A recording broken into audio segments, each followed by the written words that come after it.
For those of you who are fans of renowned intuitive and best-selling author Penney Peirce, and I know there are many of you, fair warning, this is not your typical Penney Peirce interview. In this candid and insightful discussion with Penney, she clearly went places she normally doesn't go. We discussed the dynamics of the UFO ET phenomenon, the metaphysics of politics, and the rawness of reality with all of its spectrum of experience. Through it all, Penney maintains her signature philosophy: we are now living in an intuition age. Well, Penney Peirce, my dear, all I can say is it has been way too long. You know, I think it's been nearly 2 years since we last spoke voice to voice. So this is a huge treat for me, and I'm sure for our audience as well. I know you've had a lot on your plate, a smorgasbord of experiences, in fact, haven't you? Yes, I have. Well, you know, last year seemed to have been really it's like water building up behind the dam or something. And then it felt like it released a little bit in the beginning of this year, and then it just pushed back again. And it seems like it's been like, and everybody says this, it's like underwater or kind of slow and sloggy, and it seems like now it's releasing again. It's like you can feel the waves. Very interesting. Yeah, well, you know, we just had a little bit of a chat offline and talked about that. It seems like there are these sort of cycles or condensed periods where the wave is more tidal wave, tsunami-like, yeah. And then it will retreat a little bit. And so, yeah, it's been quite the surf, but good stuff going on too, right?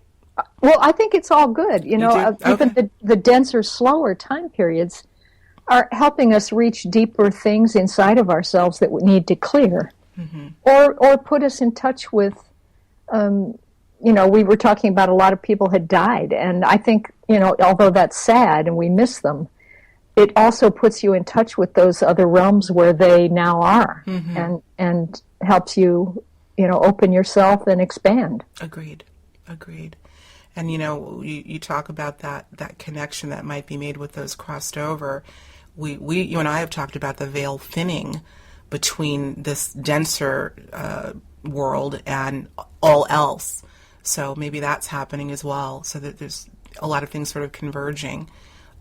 So, yeah. I think so. I think, you know, we've been experiencing this acceleration for years, and it just keeps getting more and more intense, and every time the new wave rolls through, you have to let go and adapt to it and adjust your own personal frequency to match that wave and to match what's happening in the world.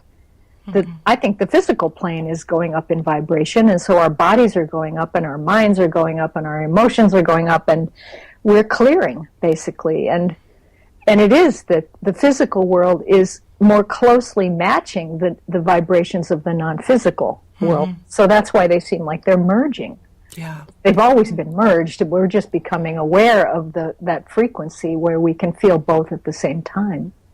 It's a good way of looking at it. Because, you know, I think so many people are just, and perhaps those that aren't necessarily entrenched in these sorts of discussions, they're certainly feeling it, but not really sure how to rectify, not reconcile it or understand it. So I think it is important that people understand that we're everything's raising, if you think of it hierarchically, or accelerating. But that also includes emotional acceleration and physical, metaphysical, everything. Well, you know, speaking of physical and metaphysical, I want to talk about the physical and metaphysical of this, let's just say, interesting presidential campaign. Oh, boy. Yeah. I've never seen anything like this. Speaking of intensity and I don't know what I would call it, except somewhat bizarre. It's unexpected campaign cycle. I don't know. I'd love to get your perspective on, again, from a linear physical perspective, that's important, but also from a cosmic perspective. What do you think is going on here?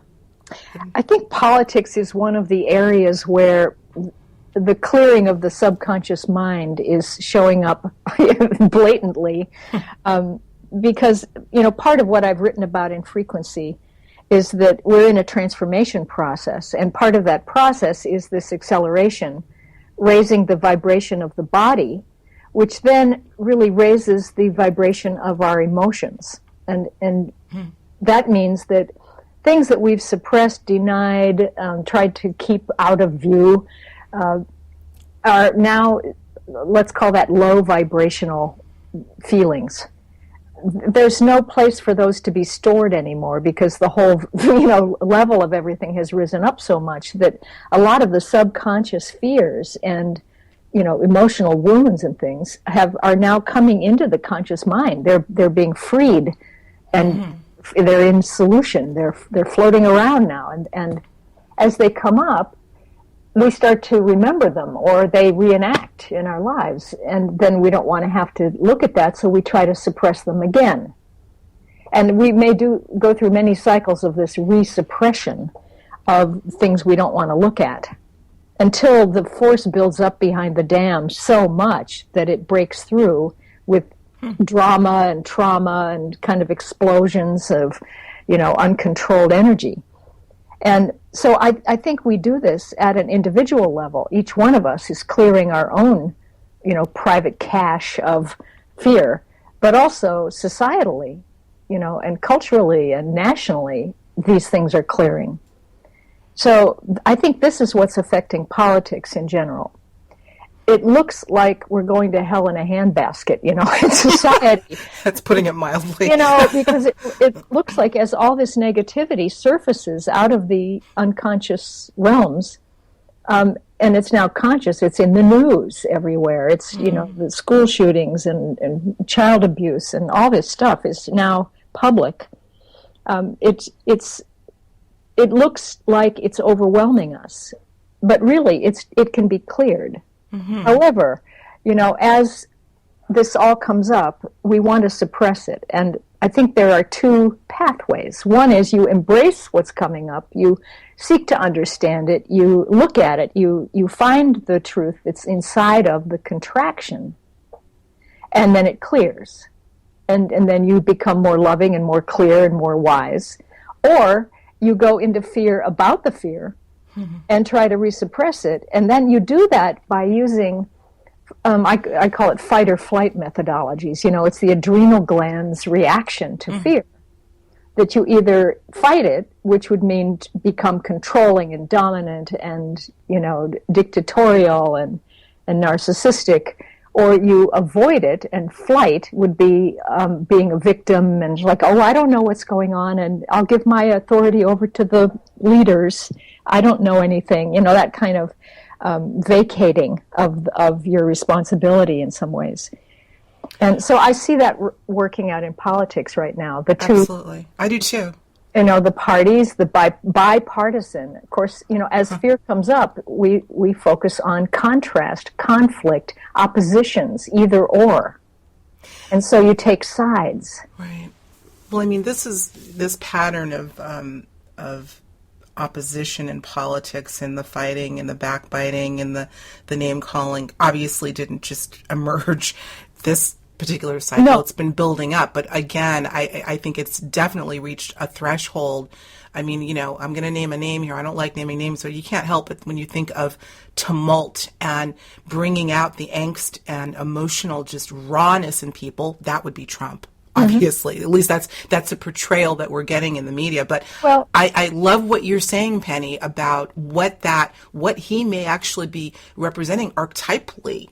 When you think back even a little further, reality TV itself was some of the beginnings of this, so that we started looking at the things that were so revulsive and repellent to us, and then glorifying that. The ego has to glorify, I'm a mean girl, and I can be sarcastic and put you down in the most clever way, and all that kind of thing.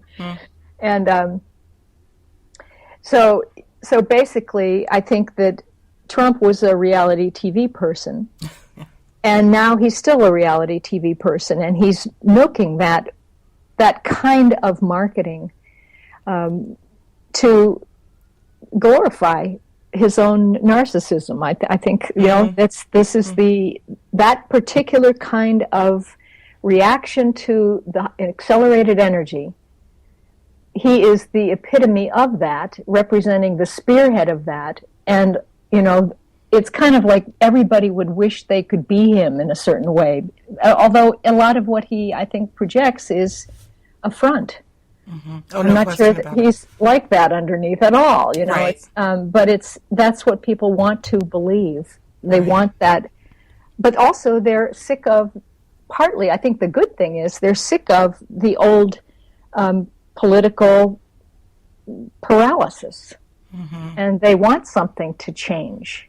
And this is part of the urge of acceleration, is that I hear it with my clients. I feel stuck. Mm-hmm. Stuckness, and I know there's something better coming, but I can't see what it is, and I don't know how to get there, and I sure don't want to go back into the old way. Mm-hmm. But then there are a lot of people who are kind of want to stay in the old way and are in tradition, and they don't want any kind of evolution. Absolutely. Because they're comfortable. Mm-hmm. But I think what's going to happen is that can no longer really stay in place. That old sort of comfort level isn't working. It's dysfunctional. Mm-hmm. And the world is working too fast. So like I've even been saying, the information age is now shifting to the intuition age. Right. Because we can't process information fast enough in a linear fashion. Mm-hmm. Well, I want to talk about that for sure, because I know you're a big proponent of the nonlinear model. Not that we should be ignoring it, but, you know, particularly if we're looking to develop our intuitive capacity, we have to stop looking at things as happening in succession of past, present, and future, but rather as a continuum in that ball. We're going to get into that. But, you know, you said something that sparked another term a process, I guess you would call it, that you and I talked about offline, and that's the liminal space. Mm-hmm. Maybe explain that for those that don't know that term, liminal, and why now more than ever it seems people are probably experiencing it. And sadly, many that are in that state feel incredibly lost. Yes. Well, liminal actually means the space before and after a threshold. Uh-huh. And we are at that threshold point. It's like a doorway. We're standing in the doorway. We don't want to go back the way we came, but we don't know what's out ahead of us, so we're not moving anywhere. And that liminal space, we're equating with stuckness. It's not. It's actually a very positive experience where, think about it, if the people who have been in the old kind of perception and who are resisting change and who are trying to maintain their old security finally get so tired of doing that and resuppressing, you know, the fearful stuff that they have to deal with it, that they can't, nothing they're doing works anymore, and they get exhausted from all the willpower. We get to a point, which is a natural point in the transformation process, where we just have to stop. Mm-hmm. You know, it's nothing's working, you know, and no matter how much willpower, how smart you are, how you refigure things out, it won't work. And so you have to stop and relax. And basically what I say is that this is a shift out of your left brain into your right brain, mm-hmm. out of language into stillness and quiet, so that you can actually expand out through the whole unified field and be repatterned and rejuvenated. But we're addicted to the left brain, sure. You know, and that's what's tiring us out and keeping us stuck, I think. But anyway, liminal space then is that space around the stopping. And most people, the left brain does not like to stop. It doesn't want to not have, you know, language and not be figuring out problems and analyzing and compartmentalizing and all that. It wants rules and structure. And when you go into the right brain, at first it seems like there's loss of everything. And it's quite scary, and that's where the left brain refuses to let go, and that's, you know, the ego death process, mm-hmm. right? Where we have to let go of the small mind that's running us and move into the big mind that has a lot of wisdom and is connected to the soul. Mm-hmm. You know? And so liminal space is that, it's almost like a pregnant pause. A pregnant pause. Did that just come to you? Yes. I could tell. And yet it's so appropriate, a pregnant pause. Well, you know, I've always looked at the liminal, Penny, as sort of an in-between, sort of, I guess you could dub it a no man's land, sort of a, well, you said pause. That's what I see. I kind of see two or a pendulum. This is the sort of picture that I'm getting in my mind. A pendulum that oscillates back and forth, and on each side of the oscillation, it pauses, which can't really be measured. I know that the philosopher and physicist Itzhak Bentov talked about this, that, he wrote the book Stalking the Wild Pendulum, and he talks about that immeasurable, or that you can't measure, that when the pendulum stops oscillating and before it reverses direction, there's that little teeny bit of space there, and a lot can happen there. That's that pause, which represents us in our consciousness. Wouldn't you agree? I do. I think, though, also that the idea of betweenness is still a focus on the world of form. Like we're still thinking about the form that came before and the form that we're going to go to. But the betweenness is a very powerful space where you are able, it's like meditating. It's like a space where you actually get in touch with your real self and the way the world functions, the universal laws, the principles, the love that's inside of everything. And it totally refreshes you and gives you a sense of being on purpose and in alignment with what's going on in the world, and you adapt to those higher frequencies instantly. It's totally in the present moment. And so it's not nothing. I'm not saying you said that, but it's not a nothingness. It's, right. Oh, no. It's such a fullness. Powerful. Yeah. But it looks like nothingness when you first enter it. Right. Well, because it's, I think as I'm seeing it, it's, and again, I'm looking at it from the left brain side, but, left brain, shut up.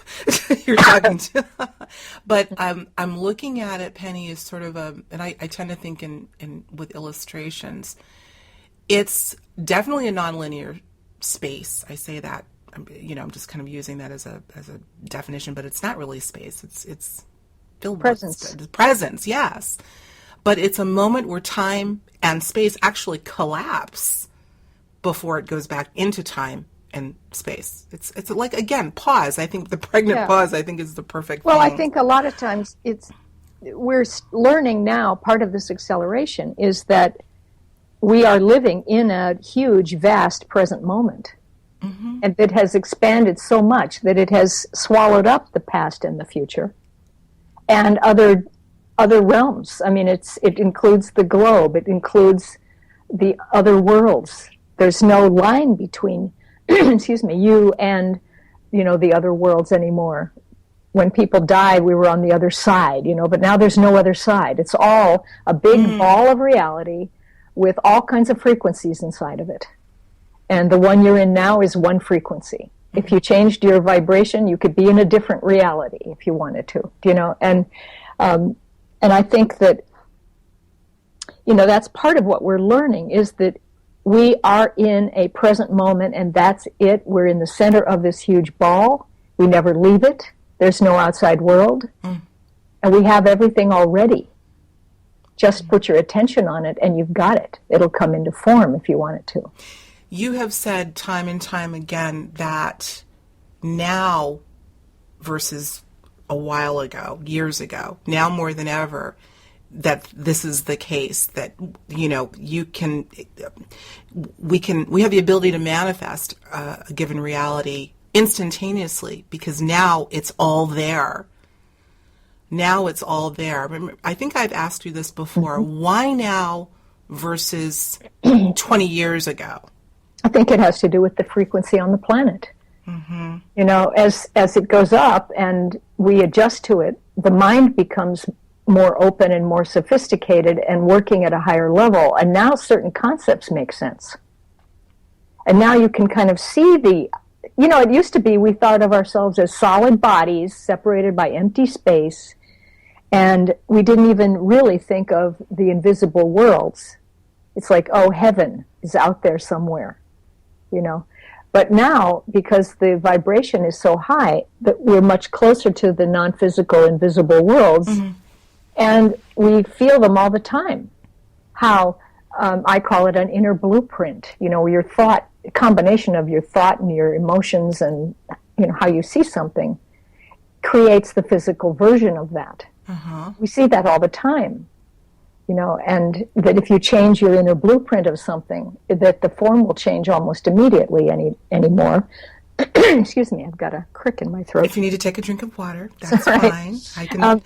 And so we're understanding that everything vibrates now, and people, have different frequencies, and that whole idea of an energy-based world is now much more realistic, and common. I think you're right. And I think you're right because, again, and I'd love to get your thoughts on this too. I know in my travels, and I've said this before, I am talking to more and more people, lay people that don't necessarily entrench themselves in this sort of discussion, who are talking about more frequent synchronicities, more sort of what you would call paranormal experiences of all sorts, clearly feeling connected to something they hadn't before, something that they can't explain.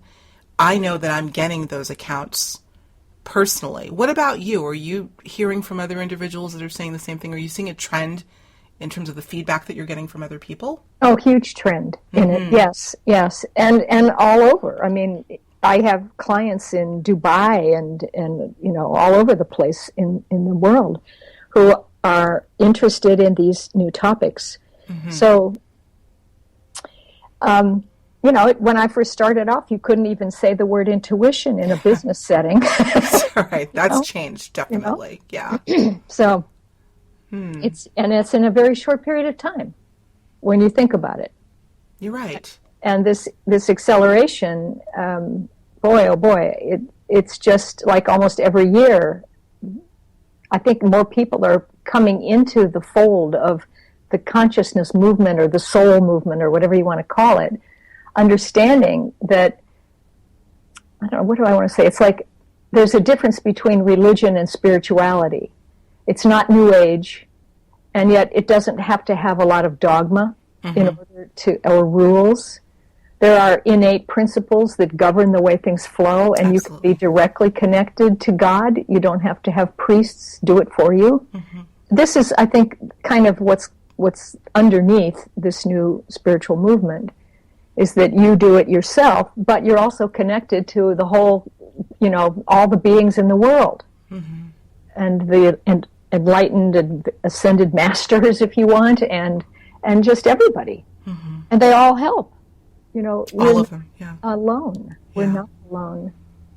Well, speaking of being not alone, I don't know if you've been following the show of late, but I have been doing a lot of episodes on, we call it the ET UFO phenomenon, and I use that term very loosely because I think it's so much more complex and dynamic than that.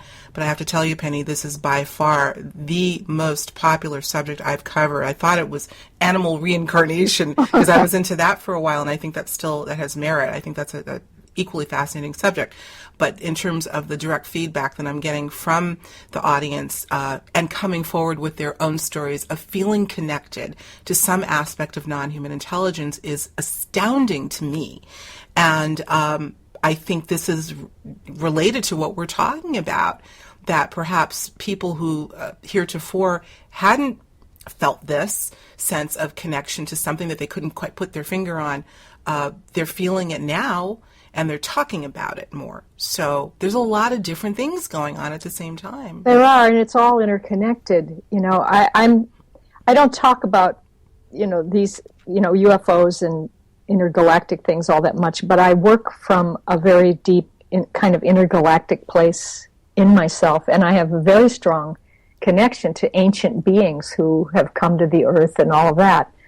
And I feel, there are different categories of consciousness in those non-physical realms, and I think that there are very enlightened beings, and there are some that are much more manipulative and not as compassionate, but just like there are as in humans, But of course, I believe in it all, and I think that it's very likely that that the pantheon of gods, that exist in the Norse mythology and Greek mythology and, Middle Eastern mythology were extraterrestrial beings. I very, very much read a lot about that myself, about, Zecharia Sitchin. I love his books on the Anunnaki. Anunnaki, right. Yeah, and, that hits me as very, very true, and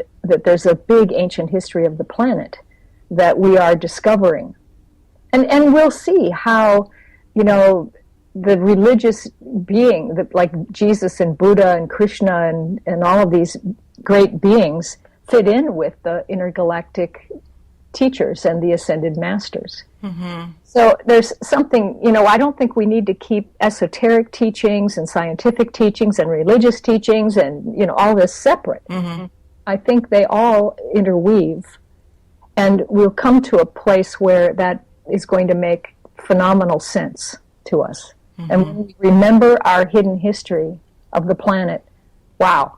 And maybe that's when we start to see, have a life with all the other beings. I was going to say, of physical incarnations. Right. So.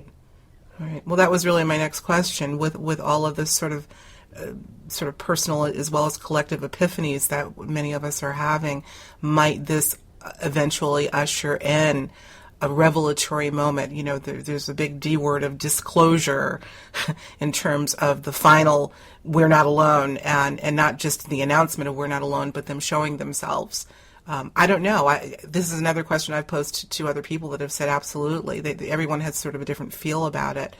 I tend to think that there will be some revelatory moment. When I say moment, I don't mean that in the literal sense, but a point of no return where we're not only going to know very, very well that there are multiple and I prefer just to use a broad term, non-human entities, but that they will show themselves and begin to acclimate or have us acclimate to their being around us if they're not already. Mm-hmm. Yeah. I think there's, we have been sort of inculcated over thousands of years that we are physical beings living in a real solid physical world, and that the non-physical, invisible world is way far away, mm-hmm. or the gods live there and we can try to become like the gods. But so in order for us to know that non-physical, extraterrestrial or intergalactic beings are real, a lot of people still want proof. Mm-hmm. They're in the left brain. They're in the mm-hmm. physical, separated world. But there are a lot of people who know in their inner world experientially mm-hmm. without proof. Absolutely, yeah. I mean, I think there's subjective evidence as opposed to objective evidence. That when you have enough dreams, they come spontaneously out of nowhere and they're filled with this stuff. That's right. Or you see very odd things sometimes out in the world, lights bouncing around in the sky, out in the desert or whatever. It sort of builds up. Mm-hmm. And you say, hey, this has been around for thousands of years, these ideas. Like I was just researching something about Enoch, and how Enoch was taken up to the gods. And people, think, well, maybe he ascended, but maybe he was taken by a UFO. Mm-hmm. And what's the difference? What's the difference? When old, what do I say, like the Bible, old books and writings talk about certain things, they use terms that are translated into different languages and lose their original meaning. Like I remember reading in Zecharia Sitchin's book that originally there was a word Shem, S-H-E-M, and in the old Mesopotamian culture it meant missile, literally a missile, mm-hmm. and like a spaceship. And it came down to be translated over the years into Hebrew, I think, as name. It was something that was projected out of you, mm-hmm. like a missive, but your name. And so this is like a level of changing the meaning, the core meaning of something, and symbolizing it and distorting it over time. Mm-hmm. Which is a pattern. We see that a lot. We do, mm-hmm. yeah. And things get watered down. Right. Sometimes if you go back to the literal meaning of something, you understand that there's a much bigger reality. Oh, no question. I think the English language in particular is rife with that, rich with, and I love studying this idea of taking a word, and I think to be frank, there's certain words that you say, and even intuitively you say, I have a feeling this means something a lot bigger or something else. And then lo and behold, you look at the root, and it's exactly what you thought it was. So, yeah. Well, that brings us to, let's get a little bit deeper into because I could see us going, into the universe, which is great. I always say a little prayer to let this conversation go exactly where it needs to go for our audience. So hopefully you're enjoying this. I don't think we hear this too much from Penny talking about this phenomenon. So leave it to me to get it out of her, right? But let's move on. Obviously, this is related. All of these things are related to our intuitive capacity and the role that the intuitive capacity, or properly honed intuitive capacity, is playing in these times. You're the go-to person on intuition, Penny, obviously. How can we connect the dots here? Where could we take this? If we're talking about gleaning an understanding of these beings, let's say, I'm just kind of seeing where this connects and where we can go from here. How can we use intuition to really get insight instead of, again, looking for physical proof or having someone tell us this is the way it is, this is so? How can we tap intuition to sort of to teach us about real history, I guess? Yeah, well, intuition is direct knowing. And it is a function of the right brain, but I think it's also the perception of transformation. That when you start transforming, you start working very strongly with intuition, and it becomes very natural. I work with it every day, mainly now, as I call it working with my inner perceiver, where I figure there's a function inside of my own mind that causes me to notice what I notice. It reveals scenes. It makes me go where I go, and so I start to dialogue with that. I say, well, why am I noticing that? Or why did I think of that person? And then answer yourself from that same place. That the question and answer exist in the same space, and often the answer propels the question, so that you're trying to show yourself something. So I just made a decision to trust that. Why not trust it? If I trust it, then it gives me good stuff. If I don't trust it, it doesn't. Why bother? Why bother coming through for Penny if she doesn't trust me? So I trust it, and I work with the information I get. I follow it. So that's one main thing. But I think, today we're trying to understand this new spherical, holographic kind of perception. We're trying to shift out of the linear way of thinking about everything into this new present moment reality. And that is the big work at hand. Intuition helps. If you ask yourself, please let me know when I've slipped back into linear thinking, then you say, oops, there was one. Now let me get back in the center of my ball and feel how everything's inside of me. All the ascended masters are inside of me. All the intergalactic beings are inside of me. All the historical beings, all time and space is inside my ball. I have access to everything, and the whole imaginal realm is inside your ball. All possibilities. What is this ball made of? And I'm not being facetious. You've talked about the ball before. Are we talking a ball of energy, a ball of light, a ball of what? It's a ball of energy and consciousness, which I now link together with hyphens, energy and consciousness, because they are flip sides of the same coin. If you have more energy, you have more consciousness, and vice versa. So really, that present moment, if you meditate and you get quiet and you feel your own energy, you can track it out around your body, equidistant in all directions, and it becomes a ball. And then if you sit in it and relax, the ball gets bigger and bigger and bigger. And the more you open and get soft and trusting and loving, the bigger and bigger the ball gets. And then it really includes more and more of time and space and the whole unified field. If you could really relax, you'd become the whole unified field. But the ball is like a zoom lens on a camera. You're always in the nucleus, in the center point of that ball. But it expands and contracts and moves around if you need to, wash your car, you focus the ball down into the physical world, and you're not listening to very much universal knowledge at that point. You're looking at your technique. And then if you are sitting at your desk at the computer, you're focusing in a small ball, But then you look out the window and the ball automatically has increased to include the view. Mm-hmm. There's never anything actually outside the ball. That is your flashlight beam. I understand, yeah. And you're bringing part of the universal body of knowledge into consciousness in that present moment. What would you do if the beloved pet you had to put down only months ago suddenly showed up at your doorstep? Or you had a dream that your animal companion told you they would be returning to you?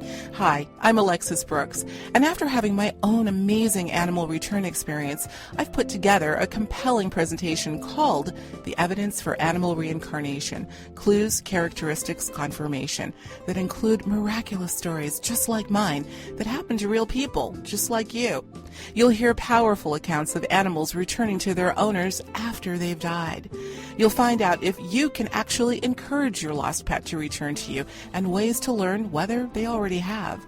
Take a deep dive into the historical beliefs around reincarnation. Learn about synchronicity, intuition, and even dreams and how they all factor into this miraculous phenomenon. To learn more about this unique presentation and to purchase your copy, visit higherjourneys.com/animal reincarnation. That's higherjourneys.com/animal reincarnation. And maybe you too will witness the return of your animal friend that you've been so longing to see. You're listening to Higher Journeys Radio with Alexis Brooks. And now, back to our program. As you're describing this, Penny, I see this ball sort of fluctuating in size, sort of reverberating or morphing, waxing and waning like the moon. That's kind of what I'm seeing. That's the way it is. But I'm also... You do that in your dreams, too, by the way. Right. At night. And I'm also seeing that we, as the consciousness, are really what germinates. We're the seed that germinates this ball, that then again warps and wefts and does all these different things. I'm kind of making a gesture with my hands now. I'm making a ball. Because I've heard you mention this ball so many different times. I've been meaning to ask you, what is this? And it's not an imaginary, it's imaginal. You and I had a conversation about the imaginal realm. I think it's a fabulous thing. But it's not imaginary. It is a very real thing. And I'm almost wondering if we were consciously developing and growing this ball, might it be photographed as an energy field, say with Kirlian photography? I think this is a real thing. I think it has been photographed. It is the aura. Mm-hmm. And that's energy and consciousness. And it's at a certain frequency in each moment. Now, I talk a lot about the idea of home frequency in my book, Frequency, but that is the vibration of your soul in your body, in the present moment. It's your clear self, your diamond light self, really. And if you focus yourself at that frequency, and you do that by feeling it and thinking it, or I think of it like strike the tuning fork of your own frequency and ding, and it makes a hum throughout your whole field. If you stay in that, then anything that comes into your reality has to filter through that frequency. That means that you get other people and opportunities and resources that are on your wavelength. Mm-hmm. People who get you, people who support you, opportunities that are just right. Right. If you suddenly get knocked out of that and go into fear, or someone offends you, and you go into feeling offended, well, your consciousness and vibration drops back into one of those lower vibrations, and now nothing works in your reality. You start to get people who don't get you and who are nasty, or frequencies don't match, and Mm-hmm. And so it's up to us to keep choosing the frequency we like to be at, not to give in to let other people make us feel bad or something. I know a lot of people are listening intently to this part because, again, that is the conundrum, that there are so many people that are in this sort of emotional soup that we're in, a heightened state of emotion and fear, they're all asking Penny, how do I get out of that and keep that frequency high? If what would you recommend? Yeah, part of it is if everybody's in you, they're all at their own frequencies. Just like if you were the Earth, you would have volcanoes going off and peaceful meadows and lakes and wars and farmers and everything all at once. But you're holding your own vibration, but you're allowing all those other ones to be part of you. So occasionally you'll get somebody who shows up in your world who's very contracted and negative and can't hear anything and very blocked, and then criticizes you because you didn't meet their needs, and you can choose to let that to go down to their frequency level. And then you will feel bad and you'll want to fight them or, make nasty comments back to them. But that's because you went to their vibrational level. You don't have to. Why? It doesn't feel good. So stay at your own home frequency, but allow that person to just be the way they are. And they'll get it at their own rate, And part of this has to do with our need to avoid suffering and pain, in that I think when somebody is at a lower frequency than us, or, sad or hurt, or even, we don't usually see that anger is a sadness or terror, but it is, that we try to rescue them because we don't want to feel it. And I think we have to get over that a bit, and say, I will help people when I get from my inner perceiver that I want to help people, and that it feels like it will work and it's right for me. And if you can't help them, then let it go. Let it go. And let them be there in their world, and you be in yours. There's plenty of space, plenty of frequencies to occupy. Right.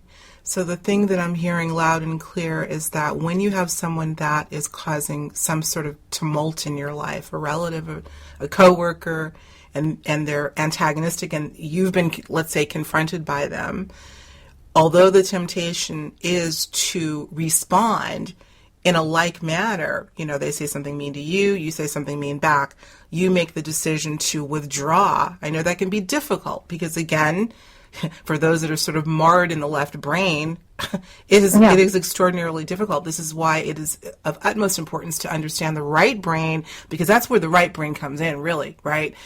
To not, and the ego being on the left brain side, of course.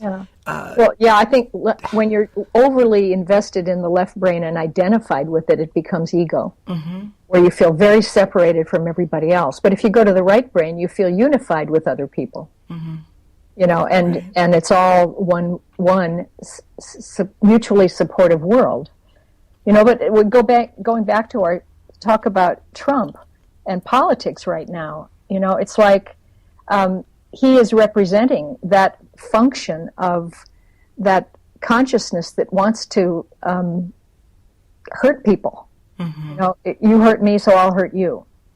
Or I'll hurt you first, by being abrasive and dominating, and then go ahead and try to get at me. It's kind of, and that's part of the consciousness that's coming up these days that we're trying to clear. So people like that are acting as, what would you call it? I mean, they're spearheading and making it visible. Now, I don't know how many people are actually getting a lesson from it and seeing it. Right. I don't know. But I do understand what you're saying. And that's why I said in this case, Trump, unbeknownst to him, may actually represent a necessary archetype that needs to, I can't believe I'm saying this, that needs to be visible and evoke these types of sort of mirrored emotions in some people, bringing it up so it can be cleared. It's like the ultimate laxative. That's right. Sorry. You said it, not me. That came from somewhere else, but nonetheless, I mean, it's don't have too clear of a picture in your mind, everyone. But you get what I'm saying. Yeah, I do. As metaphorical as crude metaphor.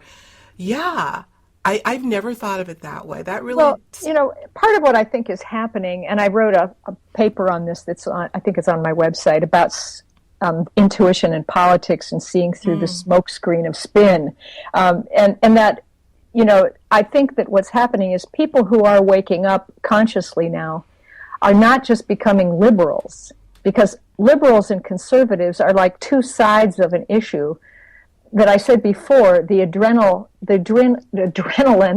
fight or flight mechanism. The conservatives tend to go toward the fight mechanism to dominate and contract and, be strong like that. And the liberals tend to go toward the flight, where they can feel like victims, or they don't want to take any action, or they're a little apathetic sometimes, or idealistic but not feeling very strong. I mean, that's the extreme polarity of it. But I think people who are really waking up now are not taking either of those sides. Mm-hmm. They're going to a third place that holds both of them together and not participating in the conflict. Mm-hmm. I don't know that it's exactly a third party yet. It might not be a party, but it might be just a demand for something that isn't polarized. I think you're right. I mean, I certainly haven't polled enough people to say that's so, but I can certainly see where the path is kind of leading. Again, Penny, I look at these absolutely, I don't know what adjectives, I think I've used every adjective in the book, hideous, insidious, insane process.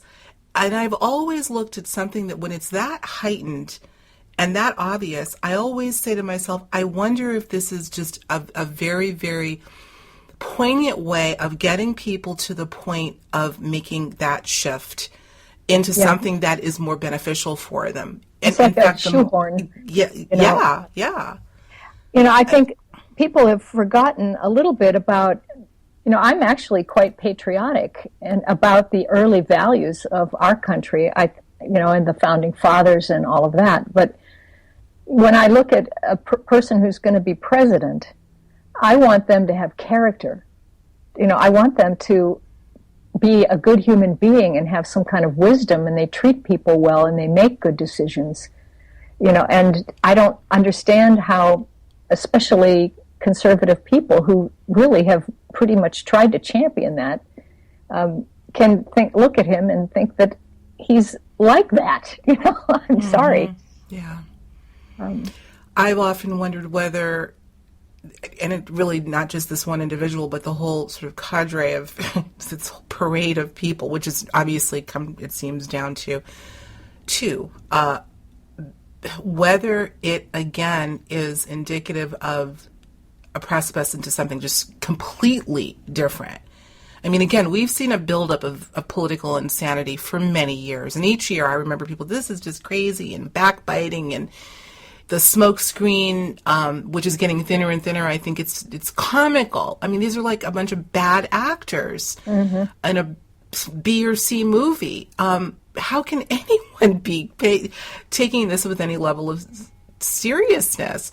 And I'm sorry, I may offend some people here in my opinion, but I'm breaking the cardinal rule of objective journalism. But be that as it may, in that, there's something quite hopeful on the other side of this that I'm getting intuitively, speaking of which, I am. Yeah. Because we can't go any farther than this. Mm-hmm. It's gotta stop here. What could be beyond this in terms of if you're going on this trajectory of insane? Maybe it's about to just implode on itself and a whole new world is now built. I don't know. If you look at where things are going, we're moving away from hierarchical systems into virtual kinds of spherical systems where everybody has equal roles, and it's not even that much democratic in a way. It's I don't even know what the word is for it. It's like crowdsourcing something or virtual teams and things like that. So I wonder how that would look in politics if we move toward a system where, it's more like that. Mm-hmm. I think that I just have to say something here about the rise of technology and cell phones and iPads and all of this, where people are glued to them night and day and night. Mm-hmm. And in that superficial surface world, looking at the surfaces of everything and not going deeply into the inner worlds and the invisible worlds, so that the loss of character in our politicians kind of parallels, to me, the rise of reality TV and the superficiality of, just constantly texting, mm-hmm. Rather than understanding language, like we were saying before, of the roots of words. That's right. Where is the depth? Where is the heart? Mm-hmm. And so I think that has to reemerge, that there's going to be some sort of, I don't know what it'll look like at this point, but something where the addiction to the superficiality will not be able to last. Mm-hmm. And that's some kind of awful event in the world where, power is taken out, or they don't work, the gadgets don't work, or whether people have to suddenly go into total fear and survival mm-hmm. in order to... I thought about that. Mm-hmm. I don't know what it's going to take. I think it's going to take something that drastic. I have thought about that. I haven't talked about that for a while, but at some point there were discussions about the possibility, because of the overburdening of the world grid, that it would indeed go down eventually, even if only temporarily. And I thought to myself, sort of secretly, I guess not so secretly now, I would love to see it go down. It'd be interesting. Because I think we're at that point once again. We're at a lot of precipices on a lot of levels that are going to either annihilate or elevate consciousness, human consciousness. You're either going to survive it and use this as a point of true evolution, or you're not.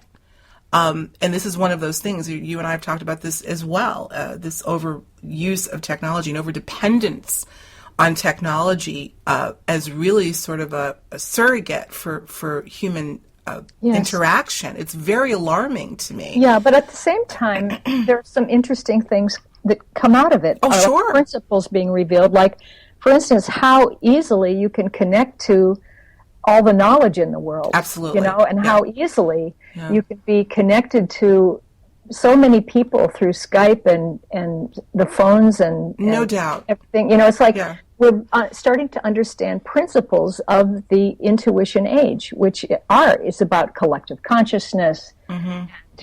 Mutual support, and all of these kinds of things. Mm-hmm.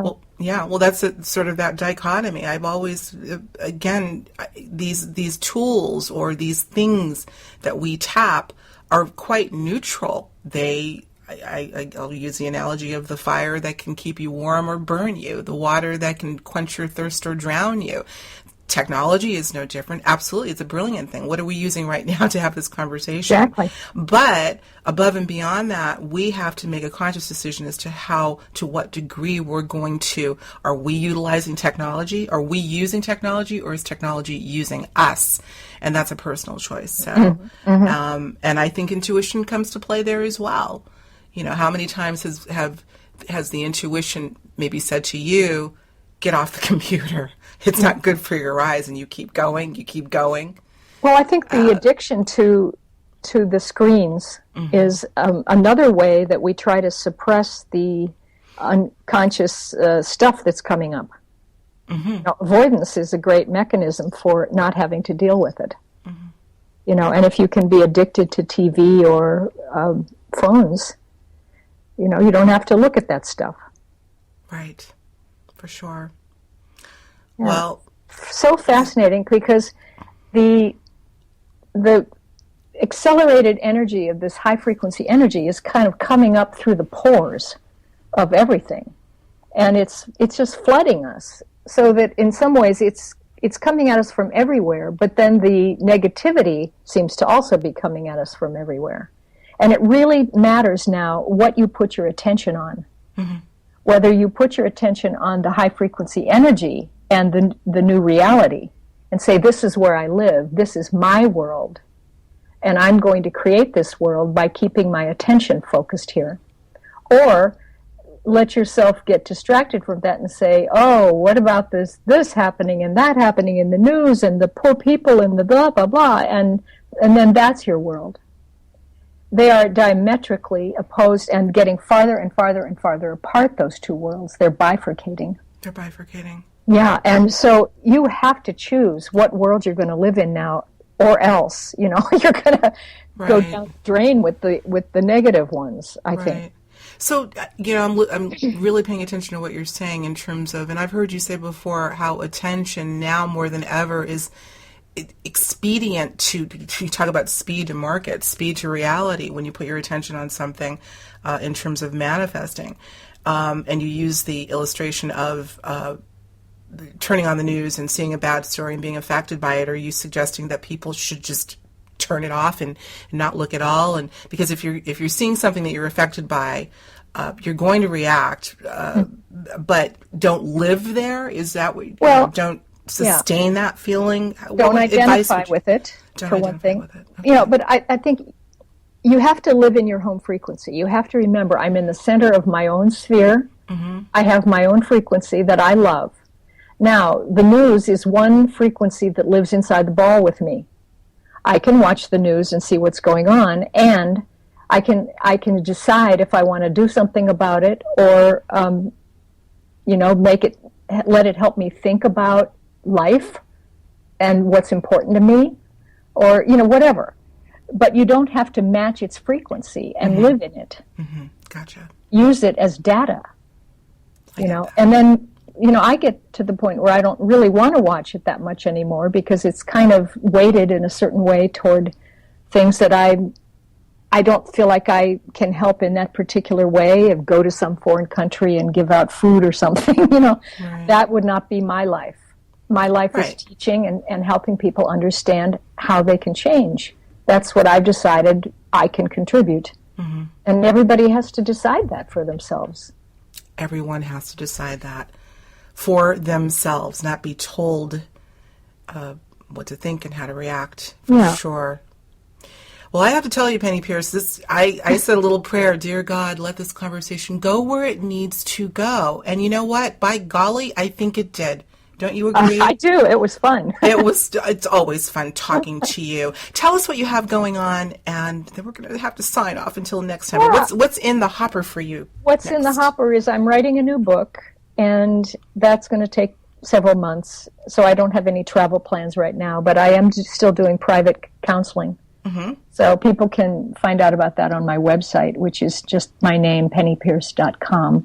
PENNEYPEIRCE.com, right? Thank you. That's great. That's great. Oh, great. I absolutely say go to pennypeirce.com. I was just there yesterday, and just chock full of information. Good stuff. It's a pleasant And I have a lot of things on my Facebook pages, too. I have a fan page and a regular page, so I'll put a lot of things on there. And they can get to that, obviously, from your website as well. Sure. Okay, fantastic. Well, my friend, way too long. We're not going to let another couple of years go by our way. No. I hope I get to see you soon. I want to see your beautiful face. And if you come visit, I promise we'll make that what did we do? The grilled teriyaki steak? That's right. That was excellent. So I hope we get to do that soon. But this has been a treat, and I always appreciate you and your wisdom. So thank you, Penney Peirce, so much. Thank you for making the shows available to everybody and putting the voices out in the world. Well, it's my pleasure, our pleasure. And thank you, everyone, for tuning in to Higher Journeys Radio. We'll see you next time. What a delight to hear from Penney on so many angles about the dynamics of today's reality, not the least of which was her weigh-in on the state of American politics and how intuition plays so prominently in our understanding about what's really going on. Speaking of which, if you want to hear more from Penney on this subject, be sure to stop by higherjourneys.com to read her latest article from the world of intuition, aptly titled Intuition, Transformation, and Politics, Seeing Through the Smokescreen of Spin. This won't be the last of Penney's articles on Higher Journeys, by the way. We'd like to welcome her as our most recent addition to the journey, as Penney will be a regular contributor. We are so excited. So make sure you stay connected to higherjourneys.com as well as Higher Journeys Radio for the latest in transformational information. As always, I appreciate your tuning in. Until next time, I'm your host, Alexis Brooks.